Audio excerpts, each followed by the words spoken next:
ইতিমধ্যে কংগ্ৰেছ দল বুলি ক'লেই আজিৰ দিনত ৰাইজে ভালধৰণে জানে যে এটা 2 নম্বৰী দল।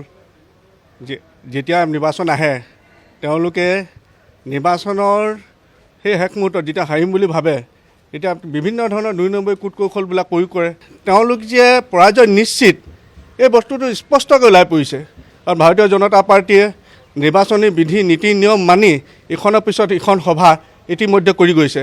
যি সভাসমূহে প্ৰমাণ কৰিছে যে এইবাৰ ভাৰতীয় জনতা পাৰ্টীৰ নেতৃত্বাধীন প্ৰত্যেকটো সমষ্টিত আমাৰ প্ৰাৰ্থীসকলে বিপুল ভোটত জয়লাভ কৰিব, যাৰ কাৰণে সেই জয় আমাৰ নিশ্চিত হোৱা দেখি কংগ্ৰেছ সাংঘাতিক ধৰণে শংকিত হৈছে, যাৰ কাৰণে তেওঁলোকে এনেধৰণৰ নিকৃষ্ট পন্থা অৱলম্বন কৰিবলৈ বাধ্য হৈছে। আজিকালি তেওঁলোক ভীতিগ্ৰস্ত হৈছে, তেওঁলোক বিভিন্ন পন্থা হাতত ল'বলৈ আৰম্ভ কৰিছে, যিহেতু তেওঁলোক এতিয়া ভয়ত পলাব লগা হৈছে যে ভাৰতীয় জনতা পাৰ্টীক এতিয়া ৰুধিব নোৱাৰি, কাৰণ ভাৰতীয় জনতা পাৰ্টী এটা অপ্ৰতিৰোধ্য দল।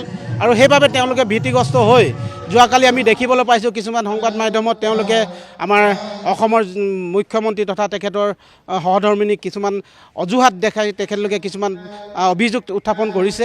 মই ভাবোঁ এইবোৰ অভিযোগ তেওঁলোকে আচলতে ভীতিগ্ৰস্ত হৈ কৰা এটা অভিযোগ, তেওঁলোকৰ কোনো ইয়াত মানে সত্যতা নাই। তেওঁলোকে কিছুমান ভীতিগ্ৰস্ত হৈ আজি দলত তেওঁলোক হাৰিম বুলি ভাবি এনেকুৱা ধৰণৰবিলাক কথাবিলাক তেওঁলোকে আবোল তাবোল কৰিবলৈ আৰম্ভ কৰিছে।